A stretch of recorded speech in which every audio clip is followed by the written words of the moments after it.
Hi everyone, it's me Diganta Das. So মই last এটা ভিডিঅ'ত মই আপোনালোকক জনাও মই ইউটিউব চেনেলটো মনিটাইজেশনৰ কাৰণে এটা প্ৰবলেম ফেস কৰি আছো। এই আপোনালোকে দেখা পাইছে যে ইউটিউব মনিটাইজেশনৰ কাৰণে তিনিটা স্টেপস ইয়াতে কমপ্লিট কৰিব লাগে। তাৰে 2 নম্বৰ স্টেপটোত মই এনেকুৱা অপচন আহি আছিল হেতু এপ্ৰুভ নহৈ আছিল। তো ইয়াৰ মই সলিউশন কত বিচাৰি নাপাই মই ভিডিঅ' বনাই মোৰ চেনেলত আপলোড কৰো। হেল্প বিচাৰিছিলো যে যদি এই প্ৰবলেমটোৰ সলিউশন কাৰো লগত আছে যদি কোনোবাই জানে তেতিয়া হলে মোক জনাওক মোৰ এই প্ৰবলেমটো সলভ কৰাৰ কাৰণে। বাট হসা কথা ক'বলৈ গ'লে মোৰ ইমানো এক্সপেক্টেশন নাছিলে যে আপোনালোকে ইয়াতে ৰেসপন্স দিব বা আপোনালোকে কোনোবাই মোক হেল্প কৰিব। তথাপিও মই ভিডিঅ'টো বনাইছিলো কাৰণ কন্টেন্ট লাগে ন, যি কি নহওক কন্টেন্টটোৱে মেইন। এয়া চাওক এই যে 2-এটা ভিউজ আহিছে সেইখিনিয়ে কোড পোৱা যায়। সকলো সময়তো জবছৰ আপডেটৰ নটিফিকেশন পোৱা নাযায় ন যে ৰেগুলাৰলি মই জবছৰ আপডেট দিম। তো ময়ো ফ্ৰী আছিলোঁ যাৰ কাৰণে মই এই যিটো মোৰ প্ৰবলেম আছিলে সেইটো আপোনালোকৰ লগত শ্বেয়াৰ কৰিছিলোঁ আৰু তাৰ সলিউশনো বিচাৰিছিলোঁ।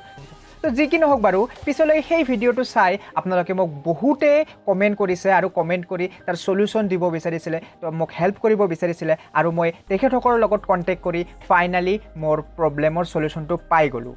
তো আপোনালোকে দেখিবলৈ পাইছে মোৰ যেটো প্ৰবলেম হৈ আছিল এই যেটো সেকেন্ড স্টেপটো যেটো এপ্ৰুভ নহৈ আছিল এই আপোনালোকে দেখিবলৈ পাইছে এইটো এতিয়া এপ্ৰুভ হৈ গৈছে আৰু থাৰ্ড স্টেপ লৈ আহি গৈছে। তো কেনেকৈ এই প্ৰবলেমটো হৈছিল, কিহৰ কাৰণে এইটো এপ্ৰুভ হোৱা নাই মোৰ, তো মোৰ কি মিষ্টেক আছিল সেইখিনি আপোনালোকক মই জনাই দি আছো আৰু লগতে হেতু কেনেকৈ হেতু ঠিক হৈ গ'ল, কি মই মডিফিকেশন কৰিলো হেতু আপোনালোকক জনাম। বলক আমি জানি লওঁ আৰু ইন ফিউচাৰ আপোনালোকৰো এইটো কামত আহিব পাৰে। তো বলক আমি ভিডিঅ'টো এতিয়া আৰম্ভ কৰোঁ। তো ইউটিউব মনিটাইজেশনৰ কাৰণে যি তিনিটা স্টেপ ইয়াতে কমপ্লিট কৰিব লাগে তাৰে এয়া আপোনালোকে দেখা পাইছে। এই যি তিনিটা স্টেপ আছে তাৰে ফাৰ্ষ্ট স্টেপটো একেবাৰে সিম্পল আছিল। ইয়াতে জাষ্ট ক্লিক কৰিলেই কিছুমান টাৰ্মছ এণ্ড কণ্ডিশ্যন একচেপ্ট কৰিলেই এইটো স্টেপ কমপ্লিট হৈ যায়। এয়া চাওক মোৰো হৈছে। বাট সেকেন্ড যেটো স্টেপছ আছে সেইটো অকমান কমপ্লেক্স হয়। ইয়াতে অকমান কমপ্লেক্স হয়। মোৰ ইয়াতে অকমান মিষ্টেক হৈছে। সো আপোনালোকে এই মিষ্টেকটো কেতিয়াও নকৰিব। মোৰ কি মিষ্টেক হৈছে ইয়াতে চাওক। ইয়াতে কি হয় আপোনালোকৰ গুগল এডসেন্স একাউণ্ট এড কৰিব লাগে। যদি আপোনালোকৰ গুগল এডসেন্স একাউণ্ট আগৰ পৰাই বনোৱা আছে তেতিয়াহ'লে ইয়াতে ডাইৰেক্ট লিংক কৰিলে হৈ যায় হেতু, আৰু যদি বনোৱা নাই তেতিয়াহ'লে ইয়াতেই বনাব লাগিব। আৰু এইটো বনাওঁতে মোৰ মিষ্টেক হৈছিলে। কি মিষ্টেক হৈছিলে মই কৈ আছোঁ। মানে ইয়াতেও কিছুমান টাৰ্মছ এণ্ড কণ্ডিশ্যন দিয়া থাকে যেনে এইজনৰ এটাই এডসেন্স একাউণ্ট হ'ব লাগিব, য'ত এটা নাম্বাৰে থাকিব, এটা জিমেইলৰ লগতে সেইটো হ'ব লাগিব। তো ইয়াতেই মই যিটো জিমেইল একাউণ্টত এডসেন্স বনাব ট্ৰাই কৰিছিলোঁ তাতে মেইলত ইৰেৰটো আছিলে, লগতে মোৰ যিটো জিমেইল একাউণ্টৰ নাম আছিলে সেই নামটো দিছিলোঁ, যেটো মোৰ এটা ডাঙৰ মিষ্টেক আছিলে। ইয়াতে কি হয় আপোনালোকে যেতিয়া ফৰ্মখন ফিল আপ কৰিব আপোনালোকৰ ৰিয়েল নেমটো দিব, আকৌ জিমেইলত যিটো নাম আছে সেইটো আপোনালোকে কেতিয়াও ইয়াতে ইউজ নকৰিব। আৰু এটা ফ্ৰেছ মেইল ইউজ কৰিব য'ত কোনো ধৰণৰ এডসেন্স একাউণ্ট বা সেইবোৰ লিংক নাথাকে। আপোনালোকৰো এই যিটো সেকেন্ড ষ্টেপ যিটো ভেৰিফিকেশ্যন আছে সেইটোও কমপ্লিট হৈ যাব একো অসুবিধা নোহোৱাকৈ। তো এইখিনি বস্তু মই আপডেট কৰাৰ পিছত এয়া আপোনালোকে দেখিবলৈ পাইছে মোৰ সেকেন্ড ষ্টেপটোও কমপ্লিট হৈ গ'ল।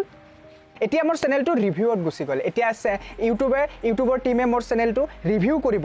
যদি আকৌ সিহঁতে ইউটিউবৰ টাৰ্মছ কণ্ডিশ্যনৰ লগত যদি গোটেইখিনি মিলি যায়, একো যদি ৰেষ্ট্ৰিক্টেড ভিডিঅ' নাপায় তেতিয়াহ'লে মোৰ চেনেলটো মনিটাইজ হৈ যাব। তো এইখিনি প্ৰবলেম আছিলে আৰু সলিউশনটো আপোনালোকক জনাবলৈ ট্ৰাই কৰিলোঁ। আৰু শেষত মই আপোনালোকক সকলোকে বহুত বহুত ধন্যবাদ জ্ঞাপন কৰিছোঁ মোৰ চেনেলটোক ইমান দূৰলৈকে আপোনালোকে লৈ অহাৰ কাৰণে আৰু লগতে এই সলিউশনটো দিয়াৰ কাৰণে। তো আশা কৰিছোঁ আপোনালোকে এই ভিডিঅ'টো ভাল পাইছে আৰু এই ভিডিঅ'টোৰ দ্বাৰাও আপোনালোকৰো কোনোবাৰ হেল্প হ'ব পাৰে সেই বুলি মই এই ভিডিঅ'টো বনালোঁ। তো আজিলৈ ইমানে। তো আপোনালোকে বেয়া নাপাব এনেধৰণৰ ভিডিঅ' আপলোড কৰাৰ কাৰণে। 2-এটা ইউটিউব ৰিলেটেড ভিডিঅ' বা 2-এটা ভ্লগিং টাইপৰ ভিডিঅ' মই এই চেনেলত আপলোড কৰিম মাজে মাজে।